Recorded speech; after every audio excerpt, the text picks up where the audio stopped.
Halo Sobat Konsumen dimanapun berada. Jumpa lagi kita di Podcast Men, Podcast Perlindungan Konsumen. Ini merupakan edisi yang kesekian ya. Kita bahas tentang perlindungan konsumen yang menyangkut masyarakat dan menjadi buah bibir di masyarakat. Untuk kita bahas bersama-sama. Saya Heru Sutadi bersama sahabat saya. Siap, saya Slamet Riyadi. Nah, kali ini kita akan bahas apa nih? Bro, kita ini akan ngebahas sesuatu yang lagi rame nih. Kalau misalnya di handphone kita ada aplikasi apalah itu, terus kita download pinjemi online itu ya. Nah, itu saya sering pakai tuh bro. Ternyata bro, itu mengambil data siapa keluarga, adik segala macem. Iya, merugikan kita juga. Nah, kebetulan di studio kita telah hadir Komisioner BPKN, Komisioner Badan Perlindungan Konsumen, Ibu Dr. Renti Maharaini Kerti, yang memang ahli di bidang hukum nih.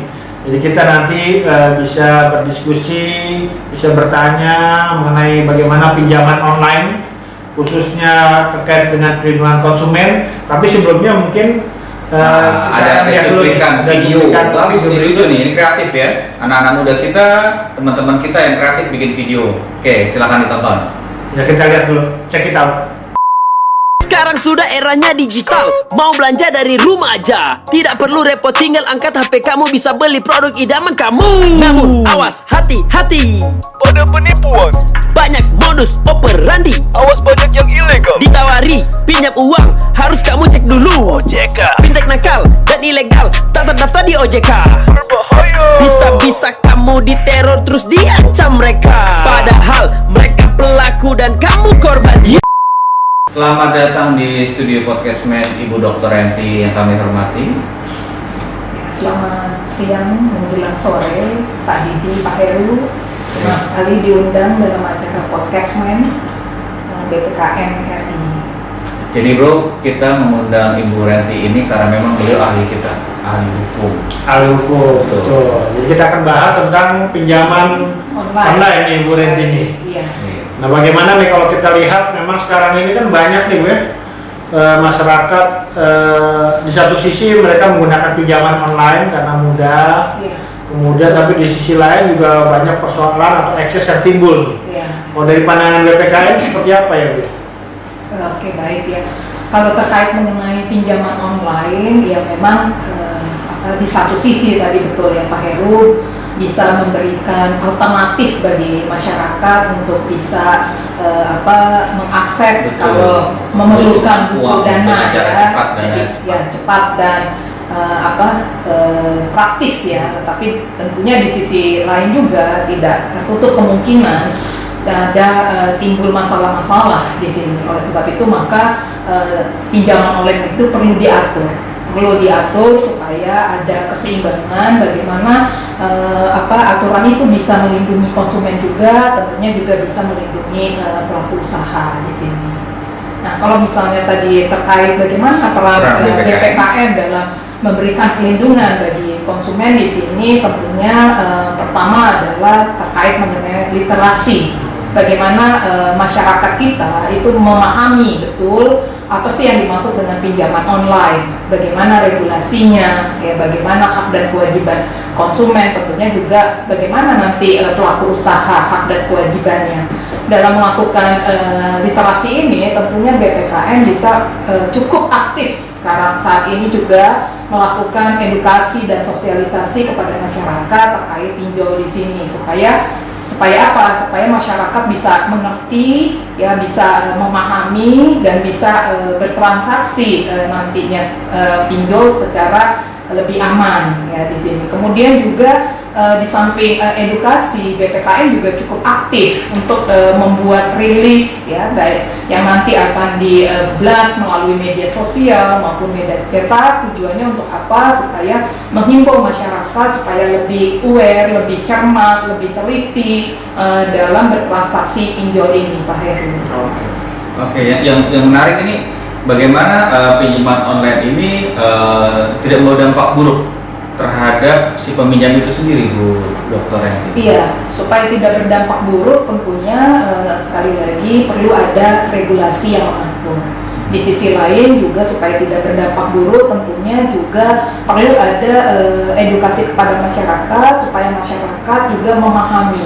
Sebelum melakukan transaksi pinjol, tentunya masyarakat bisa cermat, ya, teliti untuk memilih, ya, bagaimana memilih pinjol mana yang memang bisa dipercaya untuk nantinya konsumen melakukan transaksi. Dan juga masyarakat juga lebih cermat, ya, lebih teliti untuk melihat dulu, ya, melihat dalam arti setidaknya tahu tidak mudah tergiur, ya, iming-iming misalnya mudah tetapi ternyata bunganya tinggi. Nah, ini yang juga perlu itu yang sering terjadi tuh. perhatian. Berarti kata kuncinya bro, regulasi, edukasi, dan cermat. Nah, ini kayaknya Mas Didi juga punya cerita nih yang menarik nih tentang pinjol nih. Gimana Mas Didi? Jadi terima kasih nih Bro Heru. Jadi suatu ketika ada sepupu saya dia itu melakukan pinjaman. Pinjamannya itu waktu itu tidak terlalu besar ya, sekitar 10 atau 20 juta ya, tapi memang besar juga sih angka itu.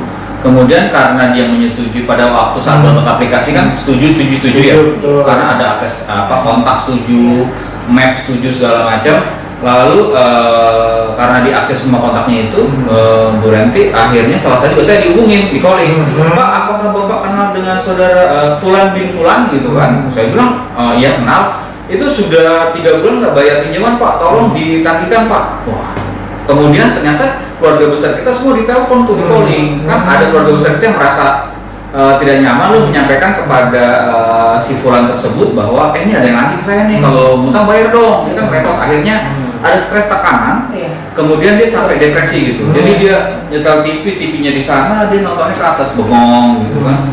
Ini membuat kita prihatin. Akhirnya keluarga besar kita berusaha untuk mengumpulkan uang untuk selesaikan masalah itu. Tapi dari cerita itu bahwa ternyata pinjol yang ilegal itu memaksa kita untuk memberikan kontak yang termasuk dalam privasi data ya Bro Heru ya. Itu nggak boleh diakses kayak gitu sembarangan. Udah gitu akhirnya membuat depresi si peminjam itu. Dan makanya pengalaman-pengalaman itu kalau bisa jangan dirasakan oleh konsumen lain lah. Itu sangat sedih gitu kan buat saya pribadi gitu Bro. Nah, itulah Pak Didi, ya, bahwa inilah pentingnya kenapa perlu ada literasi terhadap masyarakat terkait mengenai pinjol ini. Betul. Karena memang terkait tadi Pak Didi katakan bahwa tidak bisa itu namanya data pribadi konsumen, dalam hal ini nomor kontak itu tersebar, karena memang juga pihak pelaku usaha pinjol itu sebenarnya wajib untuk merahasiakan data tersebut, Pak Heru, Pak Didi.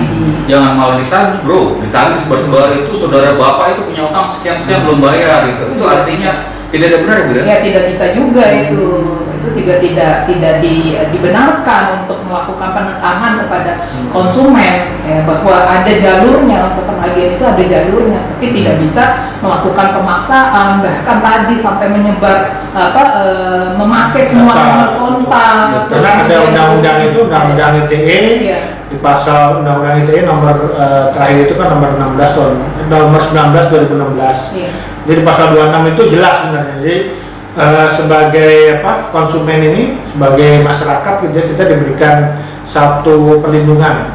Data kita tuh nggak bisa dipakai sembarangan sebenarnya gitu, tanpa persetujuan dari kita gitu. Masuk juga ada PP 271 2019 sebenarnya gitu ya. Ya, nah itu sejalan itu Pak Heru. Jadi undang-undang ITE itu juga sejalan dengan undang-undang OJK dan POJK 1/2013 tentang perlindungan konsumen di sektor jasa keuangan, bahwa jelas di situ Pak Heru di bahwa prinsip dari perlindungan konsumen di jasa keuangan salah satunya adalah menjaga kerahasiaan data dari konsumen itu sendiri. Jadi harmonis antara undang-undang ITE yang kemudian ditindaklanjuti melalui POJK perlindungan konsumen di sektor jasa keuangan. Bu Dr. Renti, ini ada menarik nih.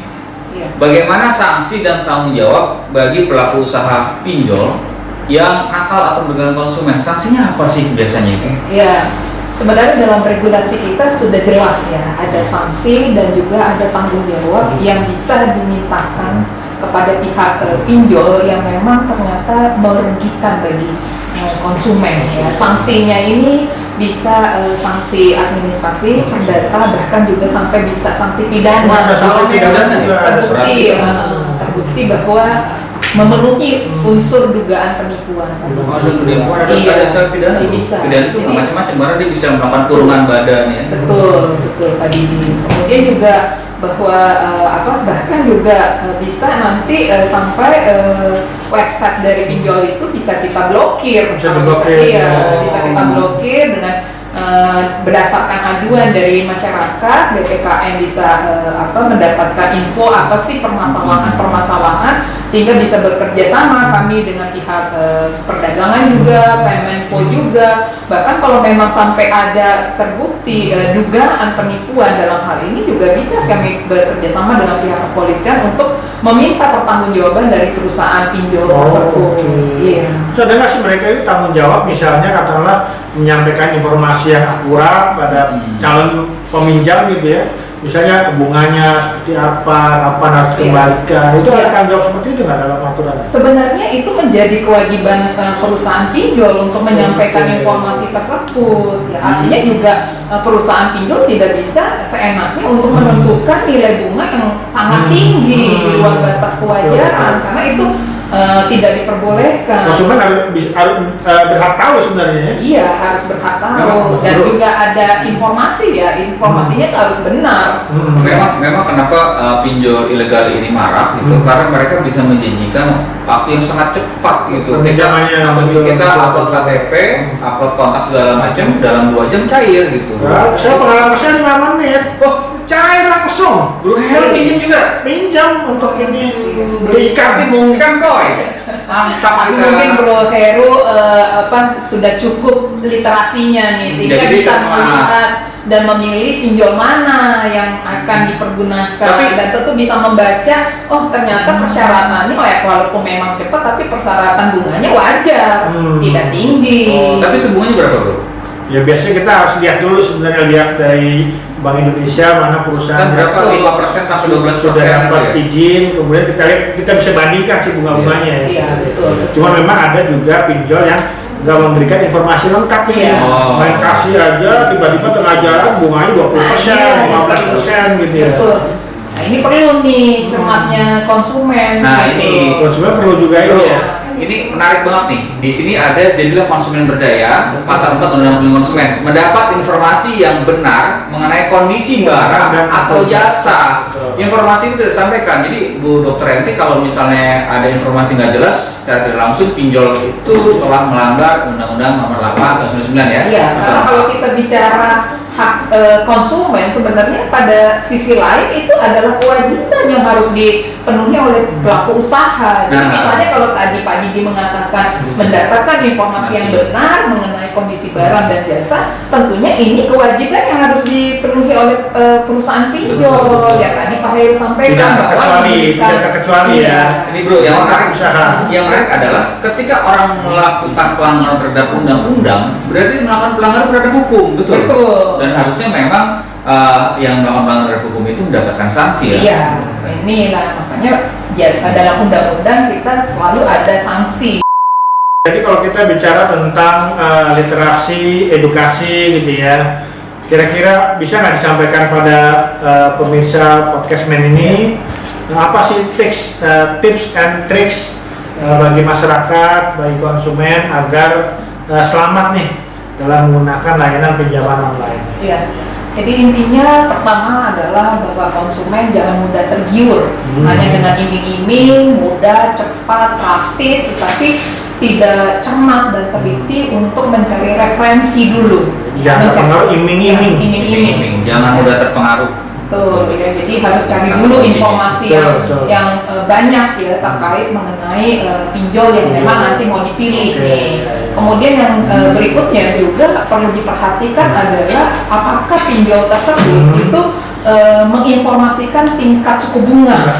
Nah, ini yang juga harus menjadi perhatian bagi konsumen. Setidaknya konsumen juga harus bisa membandingkan nih tingkat bunga yang ditawarkan pinjol dengan yang biasa wajarnya berapa sih sebenarnya. Butuh sih ini. butuh, tapi jangan gitu-gitu Betul. amat lah gitu. Jangan karena mudah bunganya tinggi Ya, gitu ya. nah, Betul, betul, kemudian juga si konsumen udah paham nih kebutuhannya untuk pinjaman online di sini, berarti dia punya kewajiban. Artinya dia juga harus bisa disiplin ya, disiplin diri untuk mencicil itu tepat waktu, jangan lewat waktu ya di sini juga. Dan perlu juga diperhatikan, biasanya pinjol yang resmi itu pasti ada kolom aduan, jadi dilihat juga ya. Terus kemudian ceklah dulu ya di internet, ini udah terdaftar belum nih di OJK. Jadi pastikan terdaftar ya, pastikan terdaftar gitu. Jangan langsung ini kebetulan cepat, udah kita pakai yang ini aja, tapi ternyata nggak terdaftar. Jadi cari dulu informasi ya, cari dulu informasi sebanyak-banyaknya ya terkait mengenai pinjol tersebut. Kemudian juga jangan mudah tergiur ya, cermat dan teliti untuk membaca ya. Membaca mungkin ada persyaratan yang perlu dibaca sebelum menyatakan setuju ya, di sini juga bisa. Dan tadi ya usahakan disiplin untuk memenuhi kewajibannya. Ini lengkap nih bro, ya kan, tips and tricksnya lengkap nih. Semoga konsumen bisa inilah aman dalam menggunakan layanan pinjaman online ya. Baik, tidak terasa waktu juga memisahkan kita. Kalau ada sumur di ladang, bolehlah kita numpang mandi. Kalau ada umur panjang, boleh kita berjumpa lagi. Nah, Sahabat Podcastman dimanapun Anda berada, tolong share, like, dan komen channel kita ini biar bisa lebih berkembang. Terima kasih atas perhatian kawan-kawan. Semoga kita berjumpa lagi dalam acara berikutnya. Thank you. salam konsumen. Salam konsumen.